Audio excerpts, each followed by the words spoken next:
bon plan, ma chère Bernadette. Ça, c'est bien vous. J'ai envie de tirer bon plan de vous et de votre lecture d'aujourd'hui. Quelle Bernadette êtes-vous? Mais figurez-vous, ma chère Bernadette, qu'aujourd'hui, je suis une Bernadette transgénérationnelle. Oh, carrément. Mais oui. Et j'ai donc plongé dans Nous traverserons des orages d'Anne-Laure Bondou, qui est donc l'histoire de 4 générations d'une famille dans la ferme des Chaumes. On va suivre pour cela le portrait de 4 hommes, à partir du début de la Première Guerre mondiale jusqu'à aujourd'hui. Ces portraits sont absolument magnifiques, et surtout la question que pose l'autrice à travers ces générations d'hommes, c'est comment se transmet la violence dans les familles et dans le monde, puisqu'on a en permanence un parallèle entre l'histoire intime de cette famille, où la violence des hommes a des conséquences sur les générations suivantes et se perpétue, et en même temps un parallèle avec ce qui se passe dans le monde. Vous imaginez bien, ma chère Bernadette, nous commençons en 1914, il va encore se passer des choses tout à fait terribles, on va traverser donc les 2 guerres, les années SIDA, bon bien sûr aussi toutes les conséquences après de guerre, la guerre d'Algérie, enfin tout est vraiment brassé dans une histoire européenne ici. C'est un livre qui m'a beaucoup plu pour cela, et j'ai trouvé aussi que l'autrice était très forte pour donner des petits détails de ces époques. Donc on va vraiment retrouver la famille dans cette ferme avec, voilà, à chaque fois, elle arrive vraiment à retranscrire les détails du quotidien des familles à travers chaque époque. Et en même temps, les psychologies des personnages sont magnifiques. Et toute cette question de la transmission en fait, familiale et de comment briser le cycle des violences familiales est là en filigrane. C'est donc un roman vraiment qui m'a beaucoup plu. Il est publié en jeunesse, mais je pense que c'est un roman qui peut vraiment être lu, bien entendu, par des grands ados, mais aussi par des adultes. Il pourrait aussi bien être rangé en adulte. C'est une saga familiale, historique, tout à fait merveilleuse. On peut avoir quelques petits extraits, vous m'avez donné l'eau à la bouche. Avec joie. Je vais vous lire 2 petits extraits. J'ai été pas trop gourmande cette fois, ma Bernadette, j'ai été assez sage. Vous m'étonnez, vous me surprendrez toujours. Vous voyez?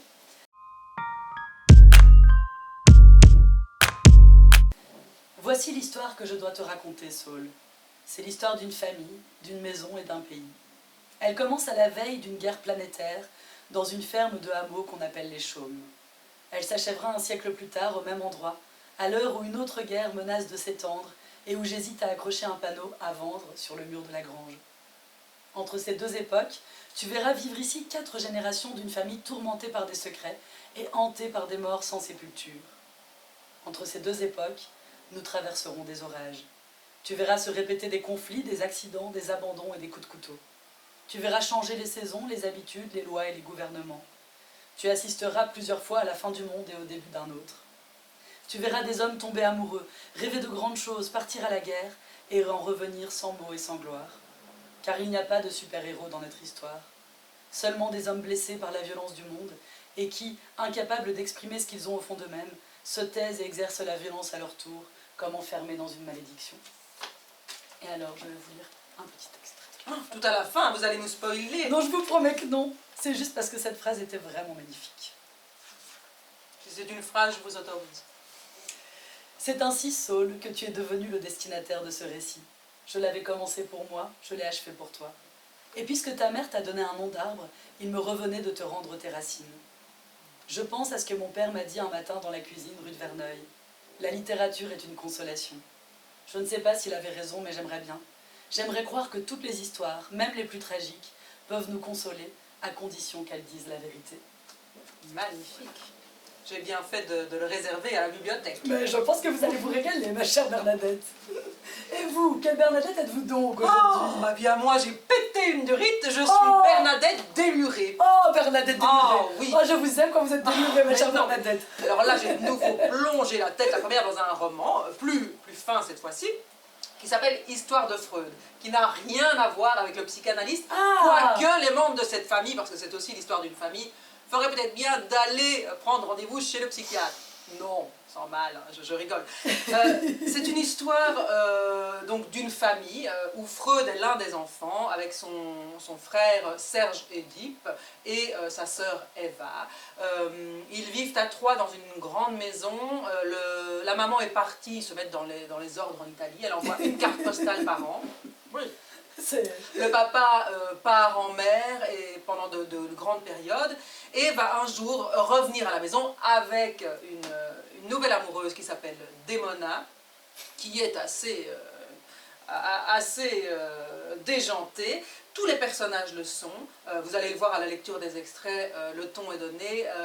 C'est un roman truculent, par l'écriture, par des personnages hauts en couleur. Ça pourrait être une histoire de quotidien d'une famille où il y a effectivement bon, quelques négligences infantiles, bien sûr, en trame de fond, mais c'est raconté tellement de manière originale qu'on est pris dans cette histoire, qu'on s'attache fort aux personnages et à leur caractère et à tout ce qui leur arrive, parce qu'il leur en arrive des choses. Démona s'est volé, que dis-je, voltigé.